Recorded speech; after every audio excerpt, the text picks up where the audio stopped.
Efesios capítulo 2, versículos 1 al 10. Leemos la palabra de Dios. Y Él os dio vida a vosotros cuando estabais muertos en vuestros delitos y pecados, en los cuales anduvisteis en otro tiempo, siguiendo la corriente de este mundo, conforme al príncipe de la potestad del aire, el espíritu que ahora opera en los hijos de desobediencia, entre los cuales también todos nosotros vivimos en otro tiempo, en los deseos de nuestra carne, haciendo la voluntad de la carne y de los pensamientos, y éramos por naturaleza hijos de ira. Pero Dios, que es rico en misericordia, por su gran amor con que nos amó, aun estando muertos en pecados, nos dio vida juntamente con Cristo. Por gracia sois salvos.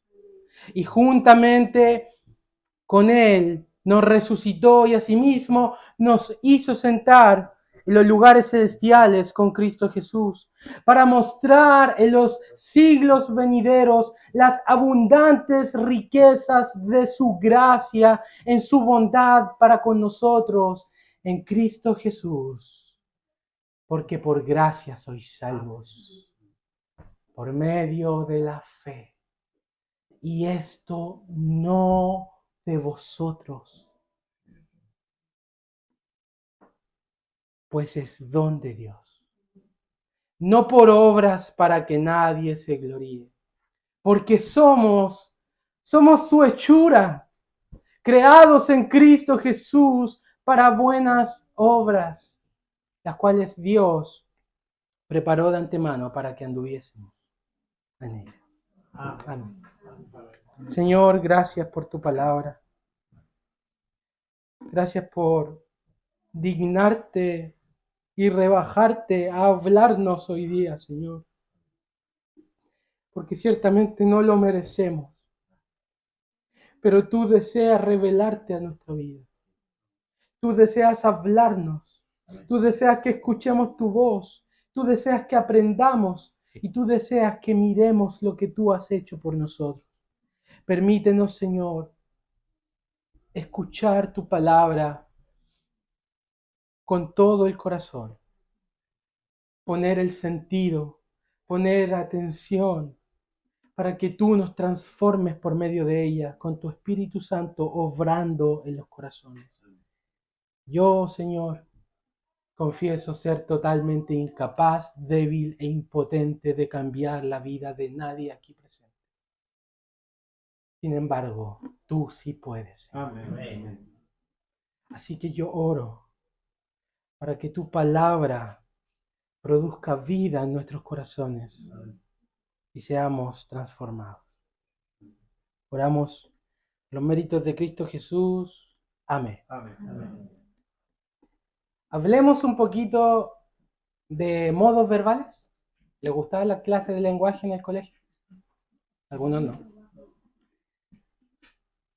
Cuando yo digo la puerta es café y tiene vidrios, yo estoy diciendo un indicativo o un imperativo.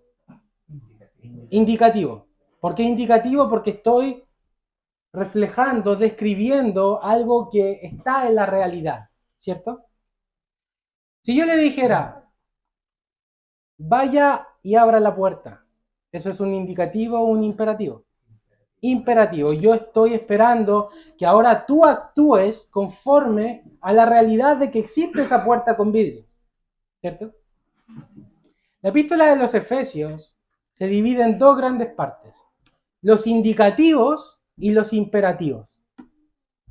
Capítulo 1 al 3, Dios escribe por medio del apóstol lo que Él ha logrado por nosotros, lo que Él ha hecho por nosotros. Y eso es el indicativo, eso es lo que es la realidad.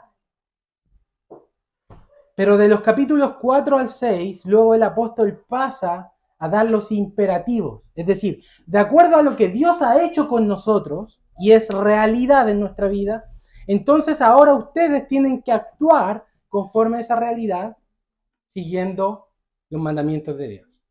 ¿Se entiende? Amén. Capítulo 1 al 3, los logros de Dios. Capítulos 4 al 6, cómo el cristiano debe vivir de acuerdo a lo que Dios ha hecho en su vida. El capítulo 1, anterior al texto que acabamos de leer, habla acerca de lo que Dios ha hecho para nuestra salvación. Y es muy interesante el capítulo 1 porque está estructurado en una forma trinitaria. Primero parte diciendo desde el versículo 4 que Dios, el Padre, nos escogió desde antes de la fundación del mundo. Luego de hablar del Padre, el apóstol habla acerca del Hijo, desde el versículo 7 en adelante, el amado, que dice, en quien tenemos redención por su sangre. Luego desde el versículo 12 o 13, empieza a hablar ahora del Espíritu Santo y cómo el Espíritu Santo ha sellado nuestra salvación. Las arras de nuestra herencia, dice el apóstol. Entonces, en el capítulo 1 es lo que Dios ha hecho por nosotros, el Padre ha hecho, el Hijo ha hecho y el Espíritu Santo ha hecho por nosotros. Y ahora el capítulo 2 va a ser algo más personal, va a ir hacia la individualidad, hacia lo que Dios ha hecho en la vida de cada cristiano. Y luego, luego de nuestro texto, del versículo 11 y el capítulo 3, terminando en la sección de los indicativos, el apóstol va a hablar de la salvación, pero en términos corporativos, porque va a hablar de los judíos, de los gentiles, de cómo Dios los unió en un solo pueblo por medio del Evangelio, etc.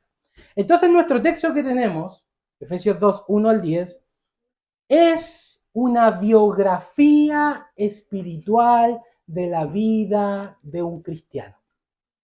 ¿Qué es una biografía? El relato de tu vida. De los versículos 1 al 3 parte hablando lo que nosotros éramos en otro tiempo. Luego, el apóstol Pablo, versículos 4 al 9, dice lo que Dios ha hecho en nuestra vida, interviniendo. Y luego el versículo 10 habla de lo que ahora somos, lo que Dios nos ha hecho ser y para qué Dios nos ha transformado. Pues, es decir, en otras palabras, cuál es el objetivo de nuestra vida. Entonces, pasado, Dios intervino, presente y futuro. Es una biografía. Versículos 1 al 10. Esta es nuestra historia. Esta es nuestra historia. Ahora, cuando vamos a partir ahora hablando de los versículos 1 al 3, vamos a hablar de nuestro pasado, porque dice en dos oportunidades, en otro tiempo. Ahora, yo quiero que tengan en consideración de que estamos por entrar en un túnel. ¿Han entrado en un túnel alguna vez? Sí. ¿Cierto? ¿Cómo se pone? Oscurito. Los primeros 3 versículos son muy oscuros. Entramos a un túnel donde él empieza a describir la realidad de una vida sin Cristo. Y vamos ahora a explicar eso, pero no pierdan la esperanza, porque hay luz al final del túnel. ¿Ya? Como se dice. Entonces, lo que primero empieza a decir el apóstol tiene que ver con una radiografía espiritual, un diagnóstico. ¿Te han hecho algún diagnóstico? Donde él, digamos, analiza cuál es nuestro estado sin Cristo en otro tiempo. Y él dice, parte diciendo, estábamos espiritualmente muertos. Muertos. Muertos en delitos y pecados. Y en la Biblia, muerto significa separado. Cuando una persona fallece, su espíritu, ¿cierto?, se separa de su cuerpo. Muerte es separación. Cuando Adán y Eva pecaron en el jardín del Edén, Dios le dijo ciertamente morirán. No se les paró el corazón de inmediato. Pero ¿qué pasó de inmediato? Ellos fueron separados de la presencia de Dios. Fueron echados fuera de ¿dónde? Del jardín del Edén. Muerte es separación, bíblicamente hablando. Entonces, que estemos muertos en delitos y pecados significa que hemos perdido esa conexión con Dios por causa de nuestra maldad, por causa de nuestros pecados. Hemos perdido esa conexión, esa relación, esa comunión que alguna vez tuvo el hombre en el paraíso. Hemos sido separados. por nuestros pecados y estamos muertos, estamos separados. Y esa falta de conexión produce en nosotros una falta de vida espiritual. Una falta de vida. No tenemos vida espiritual. Entonces, como un muerto, no tenemos movimiento espiritual. Un muerto está inactivo. Un muerto no puede ver, no tiene vista, no puede oír. Un muerto tú le dices, levántate y anda al hospital. ¿Te va a hacer caso? Está muerto.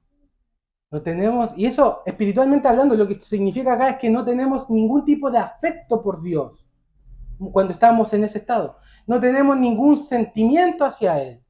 No podemos entender las cosas espirituales. No podemos percibir las cosas espirituales. No tenemos gusto espiritual. Estamos muertos. No podemos sentir nada acerca de Dios. Muertos en delitos y pecado. Así estábamos espiritualmente, sin vista, sin oído, sin un corazón. Muertos. Muertos.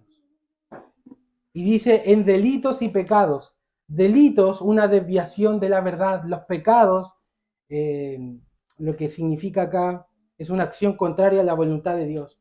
No solo nosotros quebrantamos la voluntad de Dios, cuando Él, por ejemplo, nos dice, no mentirás. Levante la mano aquí, ¿quién no mentirá? No solo quebrantamos la voluntad de Dios, sino que también estas palabras significan que no hacemos lo que deberíamos hacer. Lo que se conoce como pecado de comisión, cuando tú quebrantas algo, y el otro pecado de omisión, cuando tú omites hacer tu deber. ¿No orar es pecado? No sé si es pecado. ¿Pero es un pecado de comisión o de omisión? De omisión. Porque al que sabiendo hacer lo bueno no le hace, le es contado como pecado. Muertos en delitos y pecados. Ya, pero está siendo muy abstracto, algo más concreto. Ok, te voy a dar unas listas que hay en la Escritura. Segunda de Pedro 2:14. Tienen los ojos llenos de adulterio, dice el apóstol. No se sacian de pecar. Tienen el corazón habituado a la codicia, a desear constantemente cosas que no tienen. Estás constantemente descontento con tu estado. Eso es la codicia. Deseando, siempre deseando más, más. Colosenses 3, fornicación, impureza, pasiones desordenadas, malos deseos y avaricia, que es idolatría, cosas por las cuales la ira de Dios viene sobre los hijos de desobediencia. Luego dice, ira, enojo, malicia, blasfemia, palabras deshonestas de vuestra boca. Todo eso son delitos y pecados. Y cada pecado es como un disparo de bala al corazón. Yo leía a un pastor antiguo que predicó este sermón y decía que cada pecado es como una herida mortal. Es como que estamos acribillados por todos lados, porque tenemos muchos pecados. Estamos bien, bien, bien, bien muertos. Entonces dice, en otro tiempo. También tengo 1 Corintios 6. ¿No sabéis que los injustos no heredarán el reino de Dios? Ni los fornicarios, ni los idólatras, adúlteros, afeminados, ni los que se echan con varones, ni los ladrones, ni los avaros, ni los borrachos, ni los maldicientes, ni los estafadores heredarán el reino de Dios. Y esto, dice el apóstol, erais algunos de vosotros. Entonces, ¿estábamos muertos o no estábamos muertos en el virus? Ok, pero el texto dice que estábamos muertos en delitos y pecados y luego dice, en los cuales anduvisteis.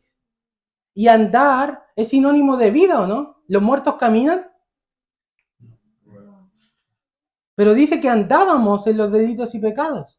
Es decir, estábamos muertos para Dios, pero vivos ¿para qué? Vivos para el pecado.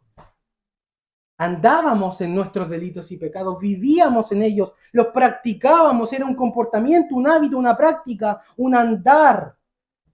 tal como Jesús advirtió en el sermón que dimos la semana anterior, en Juan capítulo 8, cuando Él dijo, todo el que practica el pecado, esclavo es del pecado. Todo el que vive, lo practica, lo bebe como agua. Y así estábamos, dice el apóstol Pablo. Estamos en el túnel y vamos a entrar más profundo en la oscuridad, porque ahora el apóstol va a decir 3 cosas acerca de ese estado de muertos en delitos y pecados que eran realidad. Va a hablar de las influencias externas sobre nosotros y también de las internas. Externas, el mundo, Satanás, lo menciona en este versículo. Y luego internas, nuestra carne y nuestros pensamientos. Primero, él dice, en los cuales, delitos y pecados, en los cuales anduvisteis en otro tiempo, y luego dice, siguiendo la corriente, ¿me ayudan? De este mundo. Siguiendo la corriente de este mundo. ¿Qué quiere decir eso? El mundo tiene una programación, tiene un calendario, tiene un sistema. El mundo caído, el mundo sin Dios. El apóstol Pablo les dice, ustedes iban en esa misma corriente. Mi esposa es pedagoga y tiene una especialización en mallas curriculares. La malla curricular del mundo, tú la estabas cursando. Yo la estaba cursando. Estábamos en el programa, en la corriente, imagínate un río, nosotros íbamos en esa corriente, en esa dirección, en la dirección del egoísmo, la soberbia, la autosatisfacción, en rebelión con Dios. Y dice, ¿y tú sabes quién es el presidente de ese sistema? ¿Tú sabes quién inventó esa malla curricular? ¿Tú sabes quién hizo ese calendario? Satanás. Conforme, dice, siguiendo la corriente de este mundo, conforme al príncipe de la potestad del aire. Eso parece un poco raro, pero en palabras simples está diciendo príncipe, o sea, gobernador, que tiene poder espiritual. El príncipe de la potestad del aire es Satanás. El primero en esta creación que se reveló fue él. Y dice algo aún más profundo. Él dice que el espíritu de quién? El espíritu ahora opera en, o sea, dentro de... ¡Wow! ¿Qué significa eso? Que Satanás tiene dominado a los que están muertos en delitos y pecados. Están en sus garras. Son parte de su reino. Están esclavizados a él. Tienen el mismo espíritu que tiene Satanás. ¡Qué fuerte es esto! No significa obviamente que todos los que no tienen a Cristo están endemoniados. Hay algunos que sí y eso no se puede desconocer. Pero sí, lo que sí significa es que el mismo espíritu de rebelión que está en Satanás, ese mismo espíritu opera en los hijos de desobediencia. Y desobediencia aquí es la palabra para obstinación. O sea, cuando has recibido la verdad, has escuchado, has sido expuesto, pero decides rechazarla. Continuamente. Obstinación, los hijos de desobediencia. Entonces, por fuera tenemos el mundo, Satanás, estamos en el túnel. El mundo, Satanás, pero luego el apóstol dice, entre los cuales también nosotros vivíamos en otro tiempo en los deseos de nuestra carne. O sea, ahora ya estamos tentados por el mundo, esclavos de Satanás, pero ahora dentro de nosotros tenemos un problema también, nuestra propia carnalidad. Y carne no se refiere a esto, al cuerpo, se refiere a nuestra naturaleza caída, nuestra naturaleza pecaminosa, los deseos que tienden hacia la desobediencia. El apóstol dice, vivíamos en los deseos de la carne. O sea, tu corazón decía algo, inmediatamente ibas a satisfacerlo. Vivíamos en autosatisfacción. Lo que deseaba nuestra carne, nuestro interior, nosotros lo hacíamos. Nuestra carne decía A, nosotros hacíamos A. Decía B, nosotros hacíamos B. Esclavos de nuestra propia naturaleza. Y luego dice, estoy en el versículo 3, haciendo la voluntad de la carne y de los pensamientos. Es decir, no solo lo que siento, también lo que pienso está corrompido por el pecado.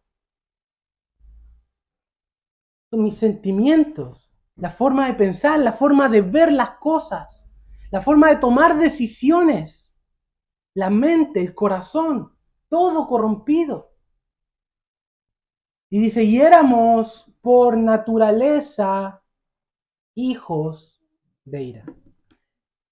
Ustedes no tienen la primicia de este sermón porque este sermón yo lo prediqué ayer en la cárcel. Y yo lo estaba predicando y yo le hice una pregunta a los muchachos y les dije si ellos creían que Dios tenía ira. Y la mayoría respondió que no. Entonces los hice leer el Salmo 5 y el Salmo 7, que dice que Dios es juez justo y está airado contra el impío todos los días. Cambiaron, por supuesto, su perspectiva. Todo lo que nosotros somos en rebelión contra Dios despierta la santa indignación de Dios. Porque nuestro pecado es básicamente decirle a Dios, bájate de tu trono que yo me voy a poner ahí. ¿Te imaginas un súbdito le dice algo así a un rey? ¿Qué le pasa?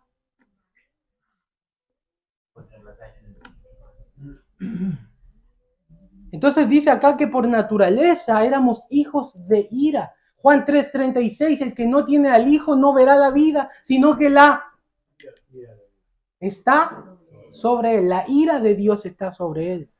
Entonces Dios tiene ira. Obviamente su ira no es como nuestra ira. Su ira es su santa respuesta en contra del pecado, en contra de todo lo que es contrario a él. Y hay algo interesante en este pasaje, que utiliza, si no también, en el versículo 1 utiliza la palabra vosotros, y en el versículo 3 utiliza la palabra nosotros. Y tal vez podamos pasar por alto este detalle, pero este es lenguaje de Pablo para referirse a los gentiles, vosotros, y a los judíos, nosotros. ¿Cómo sabemos esto? En el capítulo 1, versículo 12, dice que se encontraron con la gracia de Dios, y el versículo 10 dice, a fin de que seamos para la alabanza de su gloria, dice el apóstol, nosotros los que primeramente esperábamos en Cristo. Esos son los judíos. Pero luego el versículo que sigue dice, en quien también vosotros, habiendo oído la palabra de verdad, el evangelio de vuestra salvación, y habiendo creído en él, fuisteis sellados con el Espíritu Santo. Nosotros los judíos, vosotros los gentiles. Entonces cuando él dice acá, vosotros estabais muertos en vuestros delitos y pecados, y luego dice, nosotros también vivíamos, está diciendo, gentiles y judíos en la misma condición. ¿Y qué quiero decir con esto? ¿Por qué es relevante? Porque los gentiles era gente libertina, era gente que nunca había ido a una iglesia, era gente que nunca había escuchado su Biblia, era gente que vivía su vida a su manera, libertinos. Pero también, dicen nosotros, los judíos, aquellos que habían estado constantemente expuestos a la palabra de Dios, aquellos que semanalmente iban al culto de adoración, aquellos que fueron circuncidados de chiquititos y crecieron en la comunidad del pacto. ¿Qué quiero decir con esto?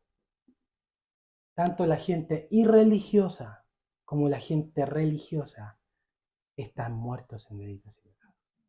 Ambos. Lo que la gente religiosa o la gente irreligiosa necesita es un encuentro con la gracia de Dios, con Jesucristo. Y yo te hago una pregunta, ¿en qué grupo estabas tú? ¿En los libertinos? ¿En los que nunca tuvieron acceso a la Biblia? ¿Tal vez creciste en una familia no cristiana? ¿O estabas en el grupo que de chiquitito fuiste a la iglesia? ¿De chiquitito fuiste expuesto? ¿De chiquitito escuchaste? Pero todo esto que yo acabo de escribir fue una realidad en tu vida. Los religiosos y los irreligiosos necesitan la gracia de Dios. Los religiosos y los irreligiosos se han rebelado, han querido bajar a Dios de su trono, hemos usado la creación para nuestro propio beneficio. Hemos hecho de nuestra voluntad nuestro Dios por sobre la voluntad de Dios.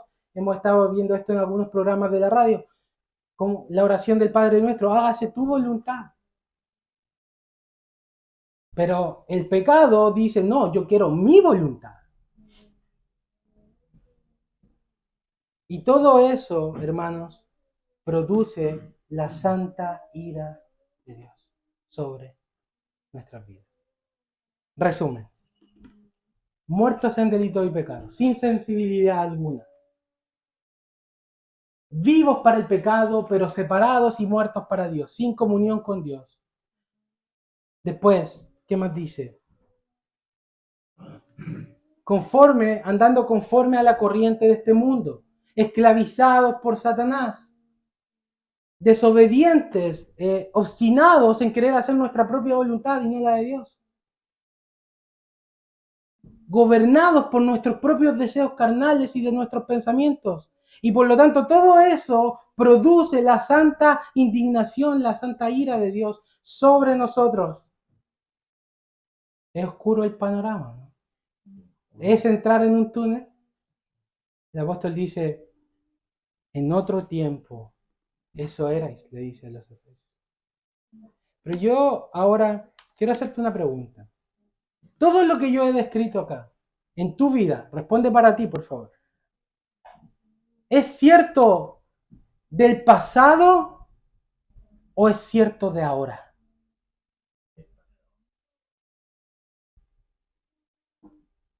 ¿Estabas muerto en pecado o estás muerto en pecado hoy? ¿Cómo puedes saber eso? Ahora quiero a los niños. Esteban, ¿cómo sabes que estás vivo? Un niño sabe que está vivo porque se puede mover, porque puedes mirar, ¿o no? Puedes respirar, puedes escuchar. Si tú te haces así, tu corazón late, ¿cierto?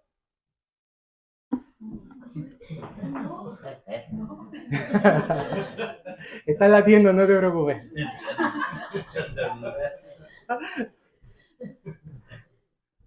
Sabemos que estamos vivos porque pasan cosas en nuestra vida que si estuviéramos muertos no pasarían.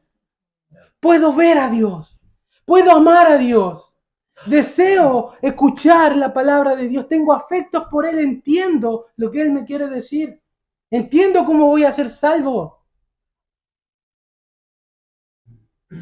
Sabes si estás vivo o vives en tu pecado, o vives, practicas los deseos de tu carne y de tus pensamientos. Sabes que la marca de un cristiano es la siguiente: el que me quiera seguir, dijo Jesús, tome su cruz, niéguese a sí mismo y sígame. Niéguese a sí mismo, niegue sus deseos pecaminosos carnales, batalle contra ellos. ¿Sabes cómo puedes saber si eres realmente alguien que está muerto o vivo para Dios? Hay lucha en ti contra el pecado. O vives, o practicas, andas en pecado. El pasaje deja muy claro que si nosotros estábamos en esa condición o estamos ahora, es una condición miserable, lastimosa, tenebrosa, terrible. ¿Te imaginas esto, estar sujetos a la ira de Dios? El infierno, de hecho, es estar expuestos a la ira de Dios por toda la eternidad. Separados de Él, separados de la felicidad, en ese tormento eterno. ¿Te imaginas ese tormento eterno? Por causa de nuestro pecado, por causa de nuestra muerte espiritual, por causa de habernos hecho las paces con Satanás y haber servido a su reino y haber vivido conforme a nuestros deseos.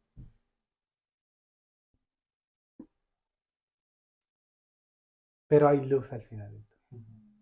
Hay luz al final. y ahora la vamos a empezar a ver. Y quiero introducirla con una historia que pasó entre Martín Lutero y un vicario. Estaban conversando acerca de la religión, del cristianismo, y el vicario le hablaba acerca de las buenas obras, que para los católicos eso significa veneración de reliquias, veneración de imágenes, orar a los santos, peregrinaciones a Roma.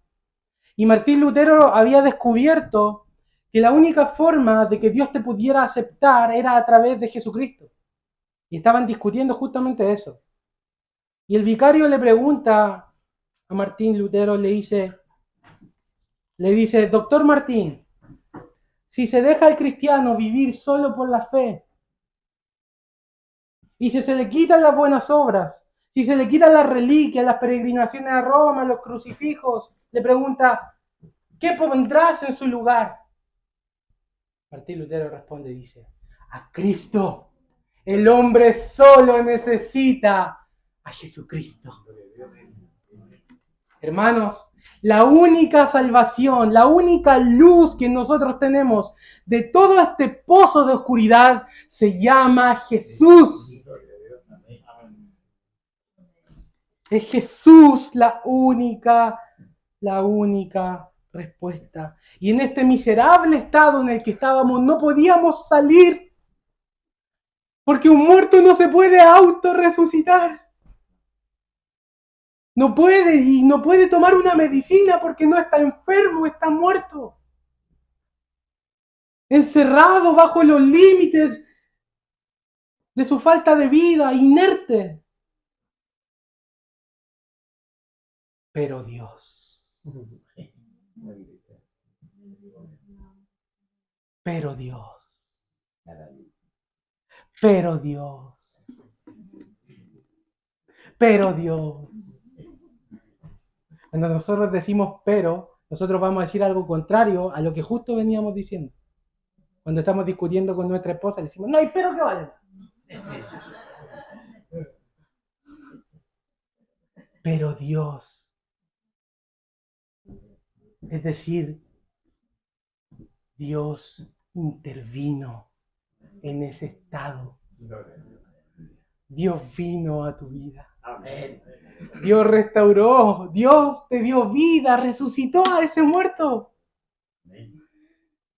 Dios no quiso dejarte en ese estado.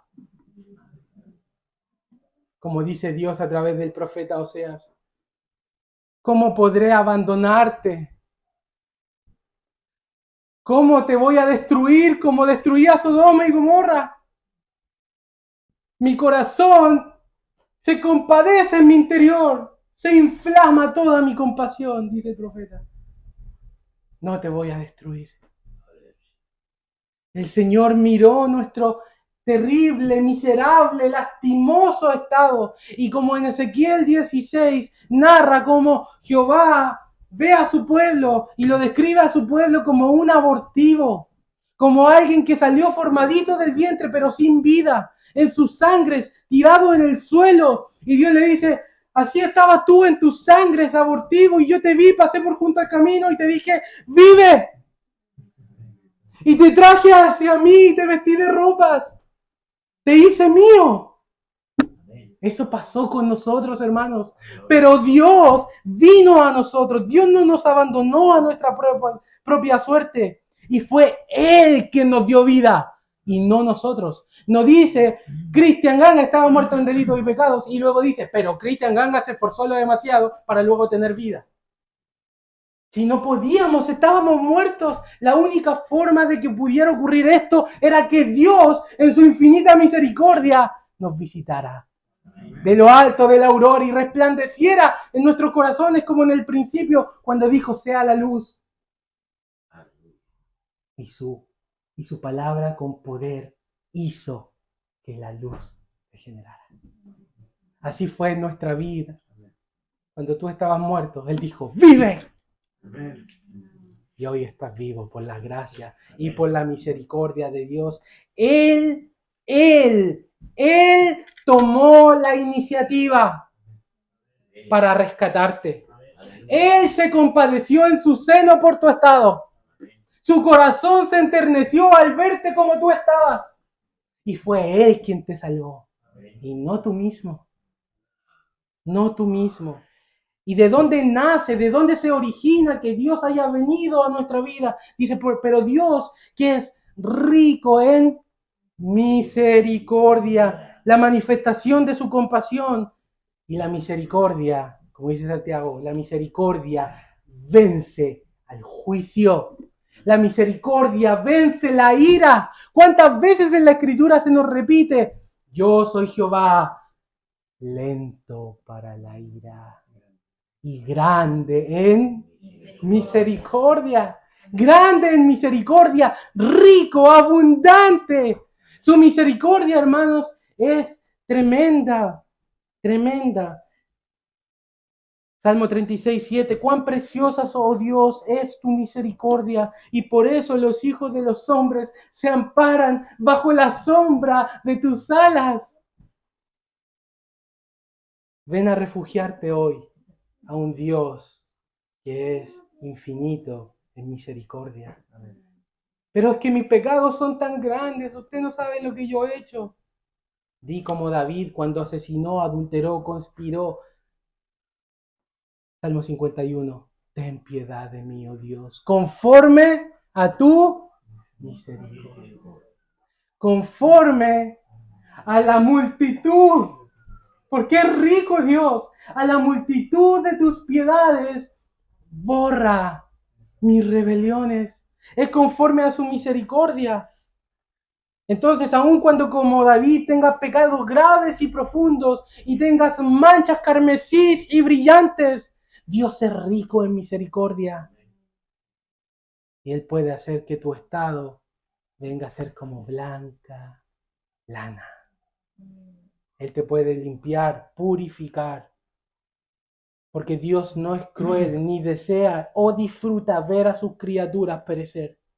Por el contrario, la misericordia del Señor es la hermosura, la benignidad, la dulzura, la amabilidad, la benevolencia y la generosidad de Dios. Pero Dios, que es rico en misericordia por su gran amor con que nos amó. ¿No lo ves? Te ama. Por su gran amor con que nos amó a través de su palabra. Él está diciendo a los pecadores que antes estaban muertos en delitos y pecados, o que ahora están muertos en delitos y pecados. Él está diciendo, te amo. ¿No lo ves? Te amo mucho además. No solo te amo. Cuando digo a mi esposa, mi amor, te amo. Ah, pero mucho o poco. Te amo. Polis es la palabra para un gran amor, mucho amor hacia nosotros. Pero es que, Señor, mira mis delitos y pecados, te amo. Pero, Señor, mira mi esclavitud, mira quién yo soy, te amo. Pero, Señor, mira mi vida, lo que he hecho, te amo mucho. Por su gran amor, con que nos amó, aún estando muertos en delitos y pecados. Su amor, hermanos, no son unas gotitas. Dios no es un juez severo que te entrega migajas de amor o gotas de amor. Su amor es como un océano vasto, olas y olas. Nunca terminarás de nadar su amor. Es como el cielo que abraza el horizonte más infinito que el universo que se extiende. Y si puedes contar las estrellas, entonces podrás medir el amor de Dios. Es tan largo, es tan amplio, tan profundo, tan vasto. No lo puedes medir. Y es un raudal en el cual siempre puedes venir a regocijarte en él. Su amor excede todo y ahora en este instante puede ser llenado de su amor. Porque Dios está diciendo a través de su palabra, te amo. Mira lo que eras. Mira lo que hice. Fui yo y ¿sabes por qué lo hice? Está diciendo Dios. Porque te amé. Y te amé mucho. aún estando muertos en delitos y pecados. Dios no esperó que fuéramos buenos para amarnos. Dios no esperó, refórmate tu vida un poquito y entonces cuando llegues al estándar que yo quiero, ahí te voy a amar. No, nos amó aún estando muertos, es decir, en el pozo más profundo. Como dice Romanos 5:8, mas Dios muestra su amor para con nosotros, en que siendo aún pecadores, Cristo murió por nosotros. Su amor vino cuando estábamos en nuestro estado más terrible, más profundo, más esclavizado. Ahí nos amó Dios. Y si has sido reconciliado con Él, ¿no te amará ahora? ¿No te amará hoy? Tal vez no conoces el amor. Tal vez no conoces el amor de un padre. Quizás fuiste dañado por los que te debían amar. A ti, persona dañada y casi destruida por la maldad tuya propia y que otros han infligido sobre ti. Hoy te invito a conocer el más elevado nivel de amor, bondad y misericordia. Es Dios. Hoy te invito a conocer un gran amor. Todo aquello que esperaste de otro y no lo recibiste, lo puedes hallar en aquel que es infinitamente amoroso y bueno. Aunque mi padre y mi madre me dejaran, aunque mi esposo me dejara, aunque mis hijos me dejaran, con todo Jehová me recogerá. Es grande su amor, hermanos. Aún estando muertos en delitos y pecados, dice, nos dio vida, vive, dijo, y nos levantamos de nuestro estado, fuimos resucitados.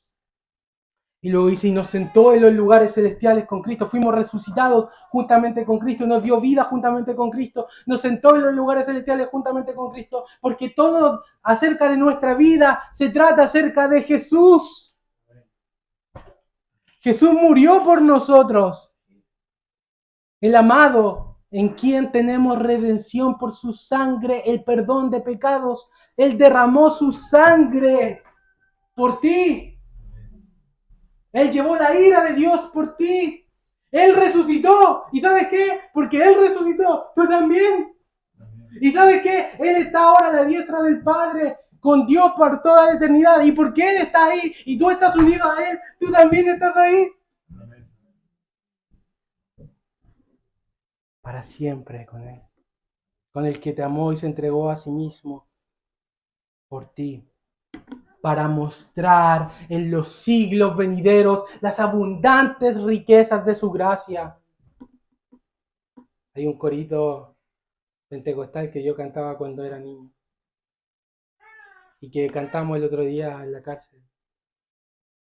Que dice, mira lo que hizo Dios para mostrar en los siglos venideros la riqueza de su gracia, las abundantes riquezas de su gracia en su bondad. Mira lo que hizo en tu vida. Te liberó y te transformó.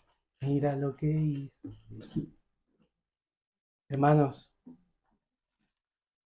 el propósito de nuestra salvación es mostrar cuán poderoso, amoroso, soberano, tremendo y glorioso es Dios.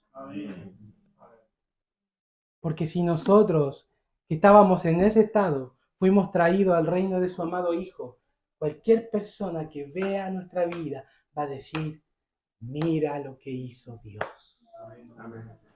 Por eso luego dice que somos hechura suya, creados en Cristo Jesús.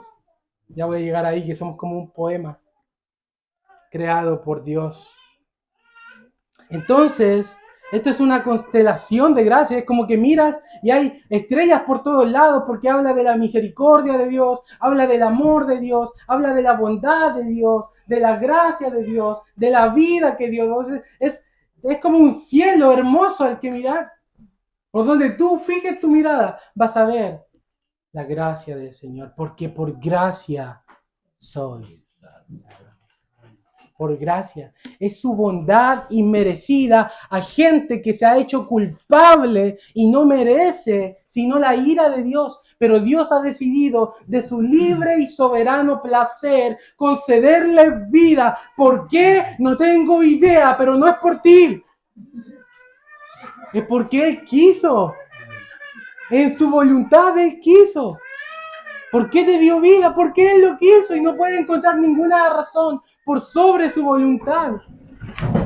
Él deseó, Él quiso amarte y Él quiso mostrarte su misericordia, porque por gracia sois salvos por medio de la fe. ¿Fe en quién?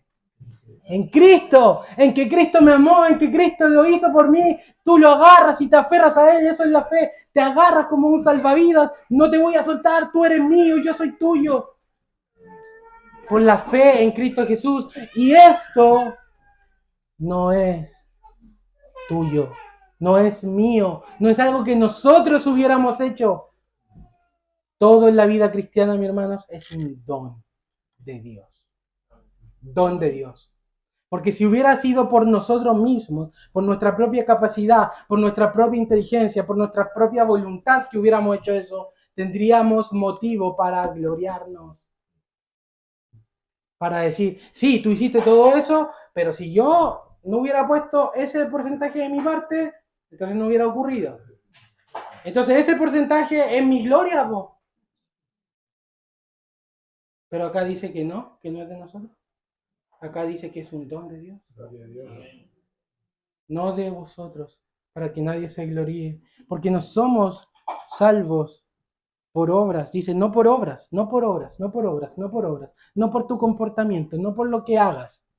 ¿Eso significa que la obra no tiene ningún lugar? No, tienen un lugar, lo vamos a explicar a continuación. Pero cada vez que tú te acercas a Dios, no es por ti, por tu comportamiento. Y eso quiere decir que en el día más malo que hayas tenido, puedes acercarte a Dios. Y en el día más bueno que has tenido, te acercas a Dios, pero no porque fue un día bueno, es porque dice, todo lo que he vivido es por tu gracia, es un don tuyo. Si tú no me hubieras visitado hoy, no lo hubiera podido hacer. Todo es gracia, mi hermano.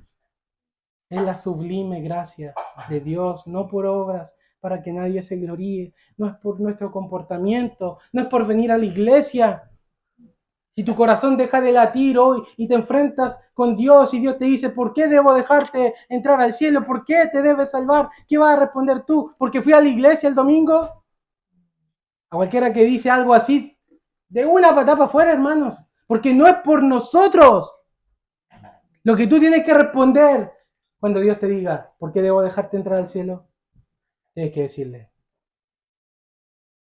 porque tú me amaste, po. ¿No te acuerdas?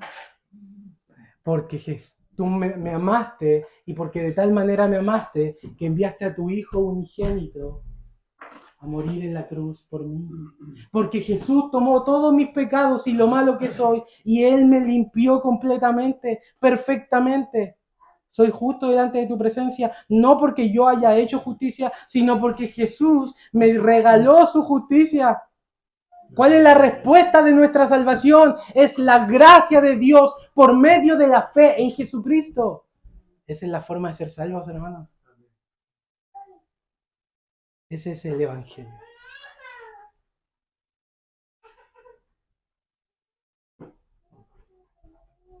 Y esto, la gracia de Dios, finalmente hace que toda la gloria sea para Él. La salvación es de Jehová. La salvación es de Dios. Dios salva, no el hombre. Así que si Dios te ha salvado, tienes que decirle gracias porque tú lo hiciste. Gracias porque tú me diste vida. Gracias porque tú me amaste. Y tienes que al final decir, gloria a ti. Alabado sea tu nombre. Bendito por los siglos. Tú eres mi Señor. ¿Y ahí termina la historia? No. Cuando Dios nos da vida, ahí no termina la historia. Ahí comienza. Porque somos hechura suya. creados en Cristo Jesús, ¿recuerdas? Unidos a Cristo, nos creó en Cristo. Él nos hizo, Él nos dio vida, creados en Cristo Jesús, y lo dice, para buenas obras. No somos salvos por obras, pero somos salvos para, con el fin, con el objetivo de ser gente santa, de vivir conforme a la imagen de su Hijo, de parecernos cada día más a Jesús. Y por eso cada mandamiento que nosotros encontramos en la Biblia, nosotros debemos partir ese mandamiento primero pensando en quiénes somos y lo que Dios ha hecho por nosotros. El indicativo siempre viene antes que el imperativo. Porque si yo te dejo solo con el imperativo, en el fondo te estoy diciendo, sálvate por esto, sálvate por comportamiento, sálvate por hacer cosas.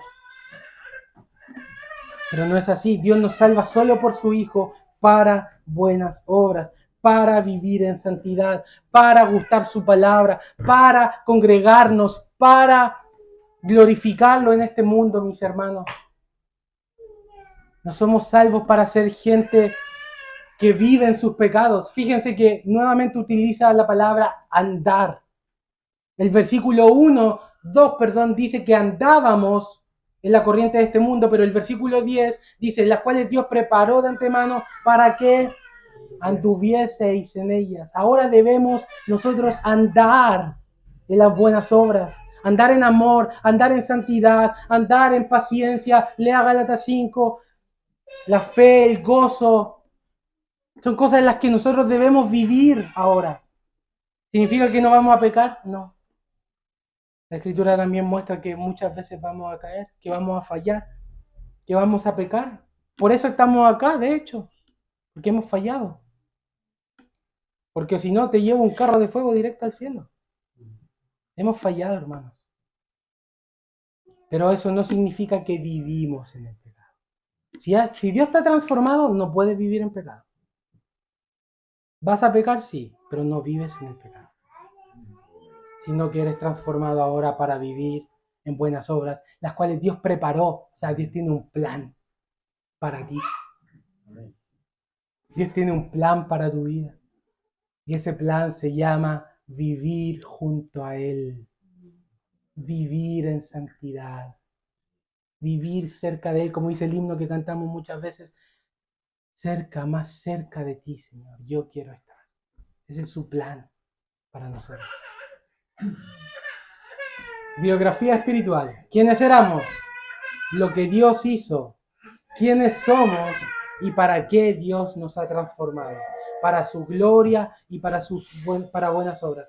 Por eso Tito dice, los que han creído en el Evangelio ahora procuren caminar en buenas obras.